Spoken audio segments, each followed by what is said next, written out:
Hey y'all, it is I, your girl Melissa Nicole, and you are tuned in to another episode of Black by Nature, Philly by Choice. And today I have my homie, the hustle man himself, Anthony Lee. Anthony, introduce yourself. So I'm Anthony Lee, A Lee Real Estate on social media. I am owner, managing partner of Realty One Group Focus Philly, located at Front and Girard. We've been open for about a year and a half now. We started out with 12 agents, and we've now grown to about 47 agents. Okay, so Anthony, the reason why I told y'all, or I just said that he's hustling himself, Anthony and I went to high school together. And he was always selling CDs, selling DVDs. He was always selling something. So there's no shock to me why he is a realtor. He's a realtor. He's a very good realtor. So what inspires you to become a realtor, Anthony? So to your point about being hustle man, as they say, right? I always had the entrepreneur spirit. I just didn't know how I was going to hone in on it. So, doing different stuff in high school as far as selling CDs, DVDs, college, cutting hair, CDs, DVDs. And then also I had a landscaping business. I started that in high school. So I actually was in real estate. I just was more so on the labor intensive side, which I didn't realize I was in real estate. And from that was kind of how between some of my family members, I started learning what they were doing because I was cutting grass for them, and then building other relationships from other investors and landlords, me cutting their properties and trying to figure out how many properties, how they have all these properties was like, oh, through real estate. And then for me, I decided, hey, I'm gonna get my real estate license, but really because I got laid off from my first job after college from the Yaden Borough. Shout out to them for laying me off, 2012. And from there, I used my unemployment time and money so that I can go take my real estate test. And I've been doing real estate pretty much ever since. Okay. So what challenges, besides being laid off, even though that brought you to your destiny, but what challenges would you say you faced as a realtor? Ooh, where you want me to start at? So for most small business owners, or I won't even say small business owners, trying to find leads.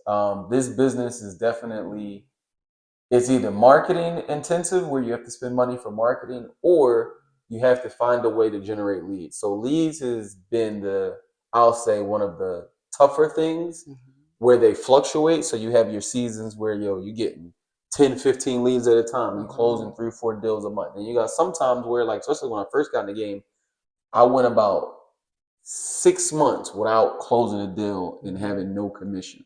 And our business is commission based. So regardless of what I do, how I do it, if the deal don't close, I don't get any money just because. So that was when I also was really tested and when I had to figure out if I really wanted to do this. And I did, so I stuck with it. But if I would say, like, what's one of the tough things, I would say leads, marketing, trying to understand marketing. So for me, I've always was a person who really just did stuff and I could just knock on doors and meet people. But in this business, in order to really, make a mark, you have to be able to reach a broader audience. You have to get into certain networks and certain environments. So breaking into those environments or getting those referrals, it took time. So I would also say just learning to be patient in my business and with my process. And then outside of that, I guess tough. I would say I'm also a landlord. So I think, being a landlord is good. It's actually great. Well, it was good. Philadelphia is making it tough only because of the rules. So, landlords, I'll say right now, we don't have the same rights we used to have. And tenants, they know that, and they kind of have been taking advantage of making it tough. Um, but yeah, I would say that. So I guess tenants and then just marketing on the real estate agent side, I would say. That's the toughest. So what would you do? Like, for example, when you said you had that 6 months where you didn't make a sale, what would you tell an aspiring realtor? Like, what should they do during that time? Like, is there any way you could kind of set yourself up just in case if you have those months where you don't make a sale? So like I said, for me, I kind of got forced into it. So I wasn't prepared. But if you're going to be a full-time business owner, again, keeping your overhead low. And then there's something that I used to always hear. And, it's kind of hard until you get in a situation to really understand what they're saying, depending on your personality. But keeping your overhead low. So, like, knowing what your monthly bills are, knowing what you really need to come in to have not the bare essentials, but the essentials as far as rent, or mortgage, utilities, car note, car insurance. So having money just for that and understanding that as long as you can do that, you're basically covering, and anything above that is, it's a bonus. So understanding your income cycle. And then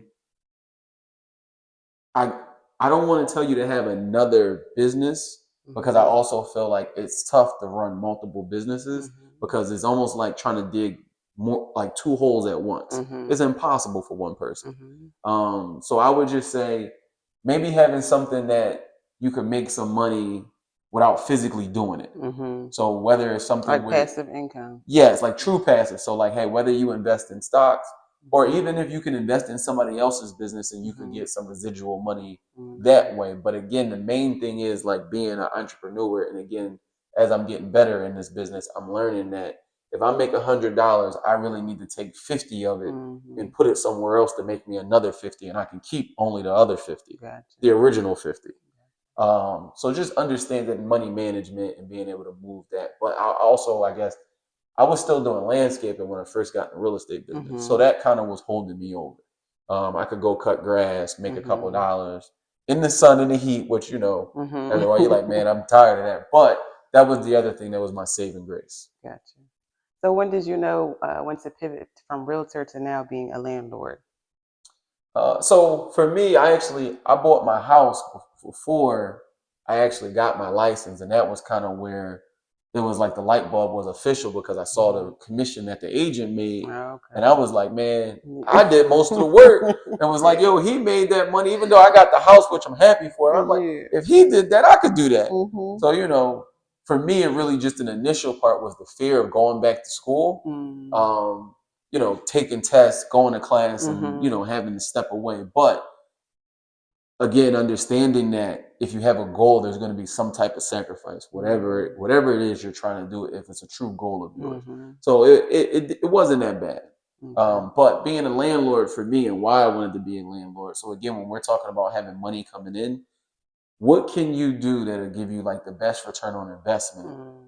And you don't have to be super rich. So for me, buying my first property, I bought a duplex. I went FHA. I only needed 3.5% down. So at that time, I really only needed about, I'm gonna say like $5,500. But at the time, I bought a house for like $75,000, which at that time seemed a lot, but now it's like we dying to find houses for $75,000. But doing that, buying that property, buying that duplex, I live in one unit, rent the other unit out. That person is now paying me to live in my property, and I'm basically getting money to live for free almost. That was when like, hey, how many more of these properties can I buy so that this income can cover my lifestyle, can cover, my other goals. And that's why I tell people like being a landlord or owning real estate is not for everybody per se, but I also feel like everybody should at least try it to find out. And again, if you're not going to be the person doing the actual work, put your money in real estate and let somebody else do the work for you. So, hey, you may not make the same money they're making, but your money's working for you, but you're not doing anything. You're not dealing with the contractors, you're not dealing with the tenants, you're not dealing with the legwork. And doing that, honestly, being the bank is actually, in my opinion, a little better, because then you ain't got to deal with the headache of contractors, L&I, and being a landlord. Gotcha. But in that case, are you talking about like having a property manager? Is that what that is? So yes, so that's one avenue. Or again, let's just say, for example, you're going to go buy real estate. I got some money. I'm going to give you the money so you can go buy it. And now I'm going to charge you 10% on my money. Gotcha. For you to go do what you want to do. So you get the property, do what you do, but I gave you the money for it. So it's, even exchange. Okay. So basically being like a private money partner. Okay. But again, I feel like for our community, it's so taboo to invest in people that you actually know, because we're so used to being burned. We're so used to people not doing right by each other. Yes.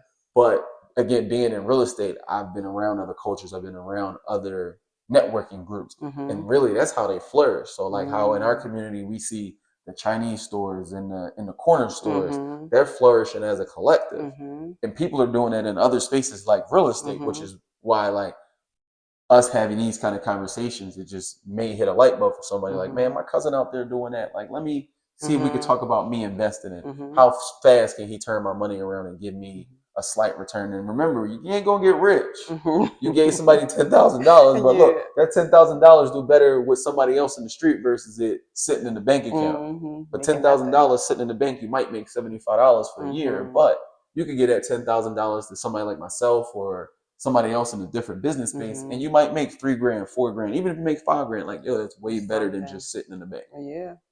So, what would you say? How have you contributed to the Black community? Because you bringing that up makes me feel like if I were somebody new, and let's say I wanted to not be a landlord per se, but what you just said, be an investor, how can I find my people?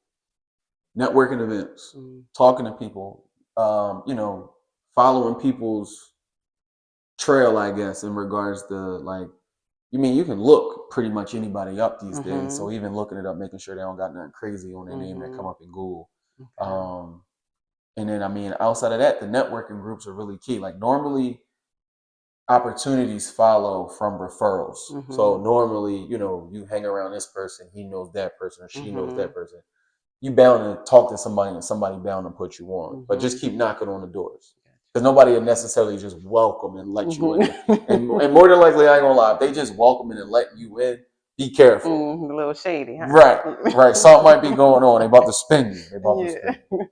How does your business contribute to the community? So good. That's a good question, and I appreciate you asking me that. So for my business, and like I talked about earlier, marketing, referrals. So in addition to me, one of the ways I get referrals and my marketing grows, I like to give back to the community that I serve. So what we do, I have partnerships with Lay Phoenix Dance Studio, Dope Girls Inc., in Overbrook West Neighbors at the Tustin Rec Center, where we do about 3 events a year, where we do a Halloween trunk or treat. So for the kids, we give out free food, we give out treats for the kids, and then we also have a holiday toy drive. This is our 4th year doing the holiday toy drive. So basically myself, my real estate friends will raise money, and then we'll also, use our own personal money to basically give out toys and things in need to the community. So last year we gave out coats, we gave out bikes, we gave out toys. We didn't feed the people last year, but the year before we didn't reach our goal last year, so we didn't feed the people. But again, we got the holiday toy drive, we got the trunk or treat, and then also we do a book bag drive in August, and we do all these events out of the Tustin Rec Center. I basically use the Tustin Rec Center or partner with the Tustin Rec Center, again, because that's the community where I serve. And most of my real estate transactions, if they're not in University City, they're in West Philly, whether it's West Philly, Cobbs Creek, Overbrook. But the people at the Tustin Rec Center, they've been good where they open the doors where they allow us to be able to, assist and partner to help the community. But those are the ways that, again, we help and give back. In addition to, I also speak to the schools when I'm asked to share information. Because again, when we were in high school, we didn't necessarily hear about other opportunities outside of being a fireman, police officer, working for SEPTA, or go to college and then be a teacher. So I try to be an advocate to tell the youth, like, yo, there's opportunity out here that's right in front of you. It just don't look sexy. That's why you might not, or don't look cool. That's why you might not be paying attention to it. But I'm telling you, dude that's super dirty, that's riding on the back of that truck, he making more money than some of the other people or the dude that he got the tools hanging out of the side of his cargoes and whatnot. Like, yo, he getting $150 just to show up at that house. He ain't even do no work yet. They paid him $150. Exactly, them trades. Right. So those trades, exactly. So again, I just try to be an advocate to show the youth, like, yo, what's the stuff out here for you to do? And you ain't gotta be a rocket scientist. I tell people, like, yo, I failed my real estate test 10 times. Oh wow. But I sell more houses than most of the people I know that passed the test on the first time. Wow. So 2 things. First, since you mentioned about the students, I want to shout out your book that you have here. Okay. Yes, thank you. So you want to talk more about this? So Real Estate 100, the Teen and Millennial Investment Blueprint. I wrote this book about 3-4 years ago with one of my partners, Lisa. She's in LA. She helped me write this. This is the book basically showing you how to buy your first investment property. And the way I put this book together, I broke it down so that the youth could read it, but it really would help adults because, again, I broke it down to the simplest form. And this should help you understand the fundamentals to being able to buy your first investment property in any state. So even if you're not from Philadelphia, you can use the tools that I gave you in this book. And you can get this book on Amazon. or you can go online, just Google Real Estate 100 Teen and Millennial Investment Blueprint and get your copy. We also have an ebook now. So whether you want the hard copy or the ebook, you can also get the ebook. Big things are going on. So my next question was, since you just said you failed your exam 10 times, first of all, kudos for you to keep going and keep trying.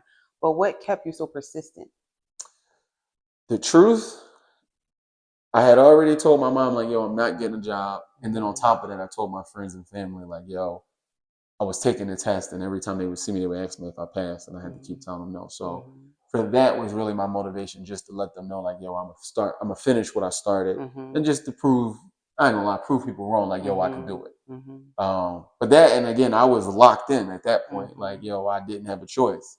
I didn't know what else I was gonna do, so I just was trying to figure it out. That's awesome. I mean, I'm a third time's the charm person. After 3 times, I'm like, maybe this ain't for me. But I'm glad you kept doing, especially with standardized tests. People may not be that good at testing, but you know. So I do know that about myself. Well, you know, I used to. Yeah. I was that girl, A+++. Right. You know, hey, listen, what's number 7? What's number 7? But yeah. So like, to your point, like, I tell people, like, yo, you don't have to be the smartest person. Like, nobody really cares what grade you got on most of these things. At the end of the day, can you understand the information? Can you go out here and execute it? And for me, I'm a hands-on learner. I'm more so like I got to see it. I need to do it. So for me, it was like, all right, if I can just get through it, and it's 2 tests. I got through the first one on the second try. So it was like, all right, not so bad. Right. Then the other one was kicking my butt. Like, all right. Got to the point where I didn't even have to sign in no more. Bull just knew who I was. Like, yeah, man, give me computer number 7, dog. Number 7. I'm gonna try 8 this time. So, you know, but it worked itself out. And like you said, it also, for me, it showed me, like, yo, I'm not a quitter. And when I'm locked in on something, like, yo, I'm a finisher. You know. So tears and all, I ain't gonna lie, I cried a couple times. You know, but we've been turning up ever since. So, you know, I failed the test 10 times. You know, I now have the brokerage. I'm also doing real estate investing. So, you know, it was a part of the process. I feel like, to test me and to get me here. And even as I'm still learning in business, you know, you have a couple hurdles and roadblocks. But, you know, what's quitting going to do? Like, yo, you did all this work. What's you going to do if you quit? Like, nothing going to change, but just, you know, now you got to live with what if. And that's one of the things that it probably keep me up at night, if I got to live with the what ifs. So what does being a Black entrepreneur mean to you? So being a Black entrepreneur for me means that basically I can control my destiny, freedom and independence. One of the big things about me being able to work for myself that I didn't realize it at the time, but it was setting me up where now I could be a hands-on dad. So I'm able to pick my kids up, drop them off, go to sporting events, and I'm not necessarily trying to figure out, man, I ain't got Tuesday I got work Tuesday, or man, you know, they asked me to come in early or stay late. Like, nah, I pretty much schedule, for me, honestly, everything around my kids and my family schedule. So again, what does it mean? Just basically having freedom and, you know, flexibility to really, you know, live my life the way I want to live it. You know, it's stressful at times, I ain't gonna lie, but, you know, I wouldn't trade it in for the world. And then outside of that, again, just being an example, you know, because I feel like growing up in a city, you know, you see people dress a certain way, look a certain way, do certain things, but they're not living an honest lifestyle per se. So, you know, again, trying to be an advocate to show, like, yo, you can have all those things, or you can look a certain way. Like, I got tattoos, you know, I don't always wear button-up shirts and suits, but I had a flexibility because I work for myself. So, you know, whatever it is you want to do, you can create your own likeness and image when you basically call your own shots. And that's the other beauty of being an entrepreneur. Are there any influential people or experiences that shaped you on this journey? I was going to say, I mean, where you want to start? Influential people. I feel like my environment overall, my mom, my dad, my brother, my grandparents, and then really just the environment. So again, like growing up, so I used to go to this barbershop at 5050 Lansdale. So I meet all kind of walks of life, all kind of people. So some of those people were in real estate, but there was a good side and bad side of real estate I just didn't know. So, but being in that environment, I got to learn the best of both worlds. I just chose what world I wanted to get into. But then once I got into the world, over time, there have been multiple people who have poured into me showed me support. The people I could definitely shout out right now: Quick Abstract, Black owned, minority owned title company, Keisha White and Miss Dana. They were really one of the people that were also pushing for me, to go ahead and push my dreams to open up my brokerage. But seeing them succeed, especially Keisha, she went to West Catholic, she graduated before, and how she's grown her business, that was like, oh, she's doing it. Her team's doing it. You're flourishing in there. Look, how that stigma, black business, because that's people ask me sometimes like, yo, you got all black business. No, it's not all black, but it is minority or majority is black. But we not on the, the shortcuts and the goofy stuff. Yeah. It's not Love and Hip Hop or them real estate shows you be seeing on TV. So Keisha and her squad, but definitely Keisha. And then also Strickland Electric. So Strickland and Electric, me and him didn't know we knew each other, but we knew each other from passing, from playing basketball and different people. And then just over time we got cool. And again, just seeing him as a black man in the community, killing him on the trade side, but also how he runs his business. Me just paying attention and just listening to the information he was giving me, definitely I would say those two people present day are definitely one of the influential people that, rock support and help me and motivate me. And the thing is, a lot of people don't realize, like, what you think is wealth or what you think is success, that's not what it is. Not the stuff you see on Instagram and TV is not what it looks like. I promise you, a lot of the folks that's popping and looking crazy or looking successful on Instagram, I'm selling them houses, or I'm not even gonna say I'm selling. I'm probably renting them houses or renting them rooms. Wow. Rooms. Oh, people, wow. Look, so I ain't even gonna knock the room thing, only because it's a different game with rooms. Like, we can rent this house out here and rent rooms, and you be living good renting a room, but you're probably gonna be paying $1,000 a month for a room still. You gotta pay. It's levels to it. So you want to pay the room that's $300 a month. That's the room with the roaches and the carpet that's thin. You want to live nice, you gotta pay that. But the thing about it, you ain't paying no utilities, and it probably come with Wi-Fi and furniture already. So I mean, you gotta think, depending on, so $1,000 to rent a room, but down the street you go get a 1-bedroom, that's gonna cost you $1,450, and you still gotta pay utilities and have first, last, and security. But I so it's levels, but I say that to say, or it's the people on the gram and they not, that she ain't paying her rent. She popping on the gram, but she don't pay her rent. She about to get kicked out.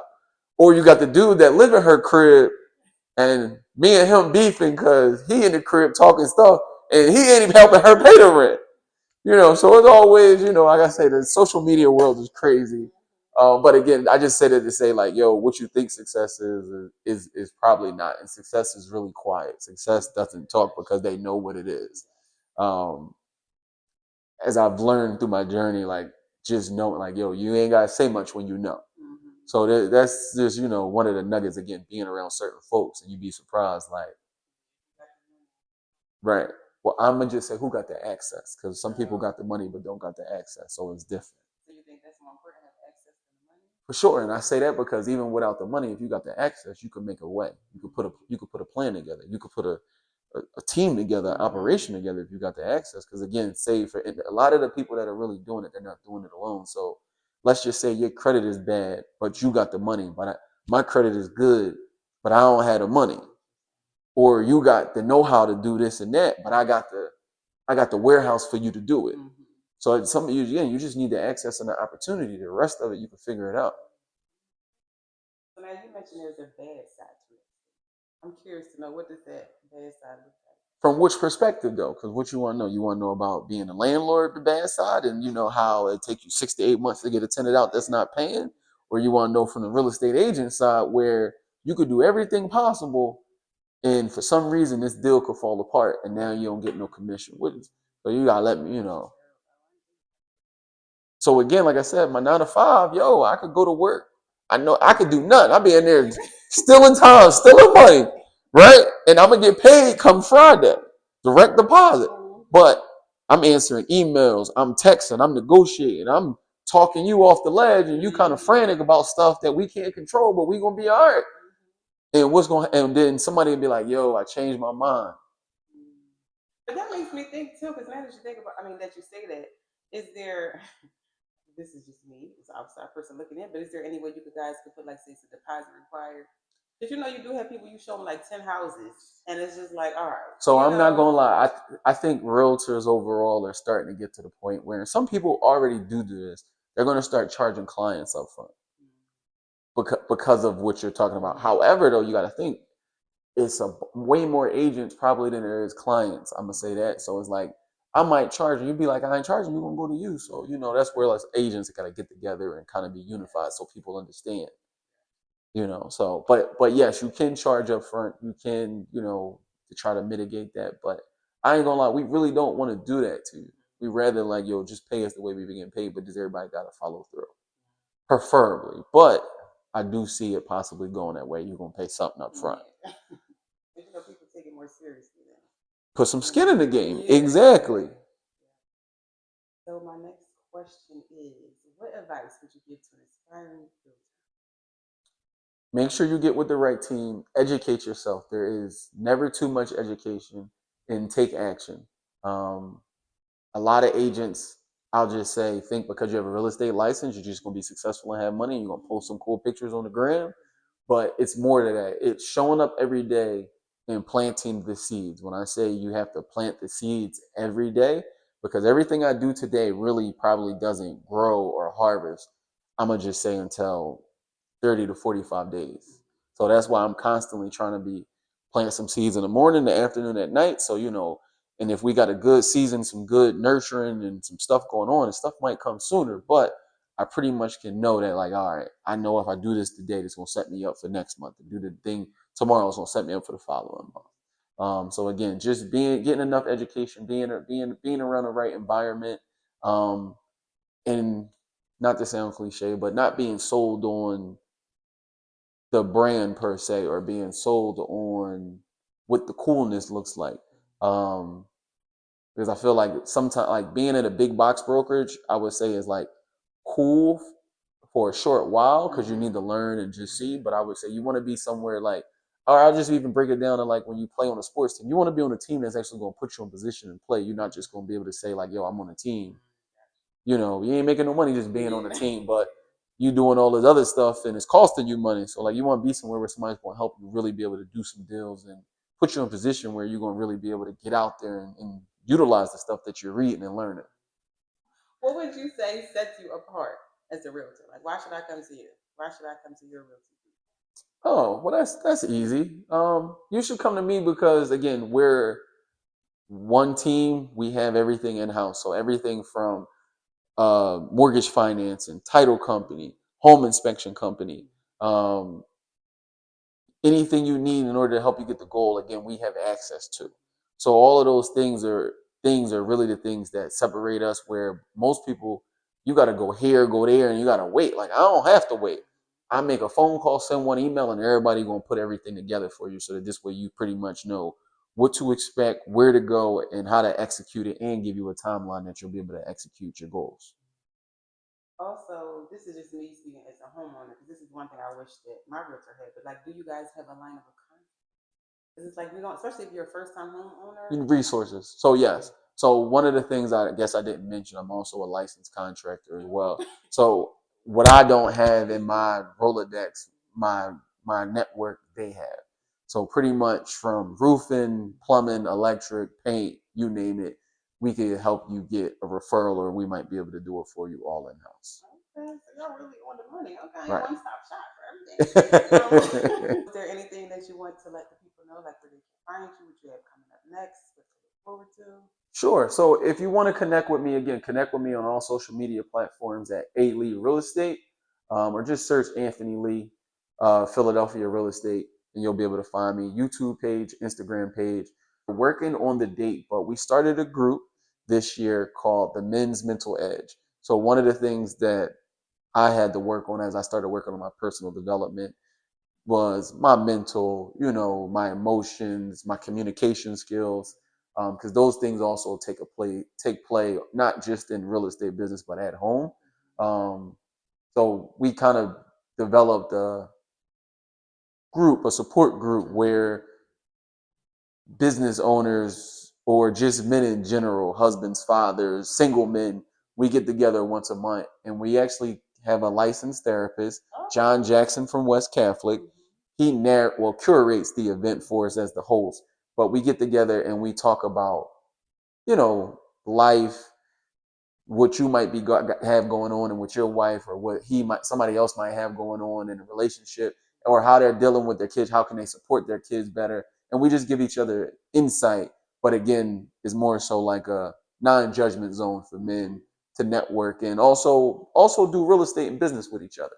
So it's kind of twofold, where again we're decompressing per se, getting that mental camaraderie, that men camaraderie, but also a place where you can iron can sharpen iron per se. So that'll be also coming up in May. So just stay tuned, look out for my stories for the official date. And another last question that I do want to ask you, because you're very big in the community. You mentioned a lot of people in West Catholic, and it's like you really centering at the heart of Philadelphia. So what does that mean to you? So it's funny you asked me that, because it's kind of tough where like I'm torn where like if I need to start breaking out of that environment, like is that environment necessarily holding me back? But to your point, my heart is here. My heart is Philadelphia, especially West Philadelphia.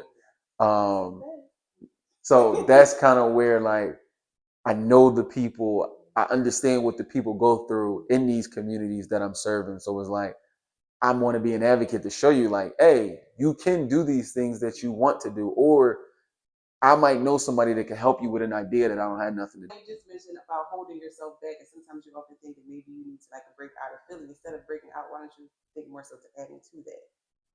So it's twofold. So I see your point in regards to adding to. However, or maybe it's just, again, it's me. I don't know the answer to it. But I'll just say like, if I guess it's kind of hard to like be two places at once. Let me say it. So can I effectively be elsewhere and still be here per se? And I have my team and they could support and help me as well. But I guess be honest, now that you brought it up, I got to work on this next time I have my therapy session. I'm a control freak. So if I'm not here, do I know it's being done right? And I can't see it. Now I'm calling, like they'd be like, yo, we said we good, we got it. I'm like, you sure? Send me a picture. So so that's all. So maybe just working on my systems and my team so that I can be comfortable enough to go ahead and be two places at once. So maybe we gotta put that on the to-do list and on the therapy part so we can work through that. Welcome. This is 1203 South Wilton Street, located in the University City area. This property that you're about to tour is a 4-bedroom, 3.5 bath property, roughly around 1,700 square feet, central air, plenty of space, an open floor plan. So come on and check it out. As you can see, this is the living room. You have your entertainment area. They have the heating system that you can use. It changes colors. You can also get heat from it. So they created this house where you're going to be able to put your special touch on things. But they gave you a great footprint for you to do it. So when you come in here, this could be your dining room area, or as they have it, this is the reading area. In this part, I don't know about you, but this is my favorite part right here. The kitchen. Yes, the kitchen. Okay, the heartbeat of the house, as my mom would say. Yes, I'm loving the island. So you can eat, you can cook, people can move around, and you have plenty of cabinet space. And these appliances are unique. I haven't seen a microwave like this. This isn't your average kitchen appliance package. Why is it so unique? So normally, you just get the basic all white or stainless steel, but look at these fixtures. What's this? Rose gold? This is beautiful. Okay. This is beautiful. Got your dishwasher, gas stove. You have your fridge here, ice maker. This is what you call good living. So if you're gonna spend your money, you might as well get the bang for your buck.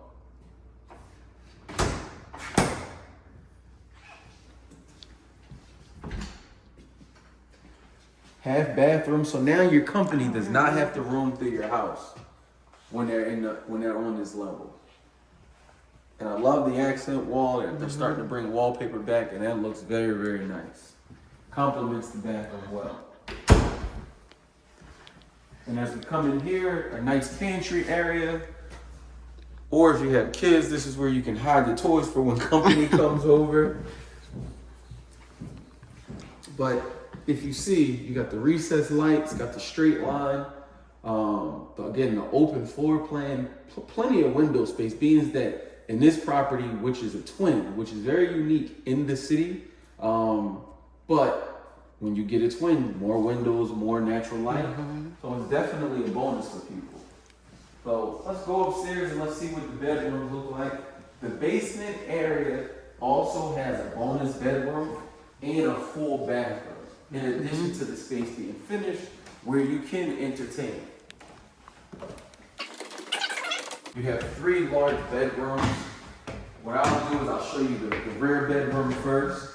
For those of you may not have kids, but for a lot of people these days, they're working from home. So to me, this could be a great place that you could work remote if you're not going to use it as an official bedroom. But again, plenty of natural light. It's quiet. House has central air, forced heat. So depending on the weather, depending on the season, you would be comfortable either living in this space or, using it as a workspace. And you still have another bedroom here. This is the more cozier bedroom, but still plenty of space. You could get about a queen size or full size bed in here. Okay, good. It's enough space to get your wardrobe in there.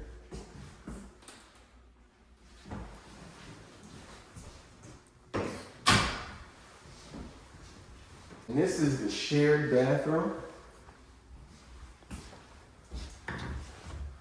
I'm loving this vanity. Look at the details. Again, you don't see this. This investor, he pays attention to the details. He's very particular. So this isn't your cookie cutter. I went to Home Depot, I went to Lowe's and put a bathroom together. This was put together with some design and some thought behind it. I'm loving the gold fixtures. I'm loving the lights. This is pretty. And the bathtub is a nice size, so whether you're, a child, whether you're an adult, you should be able to fit in there and still be comfortable. Now, we come to the main bedroom, or the bedroom suite, we should call it. As they say, this is where the magic happens, right? So you have a double closet.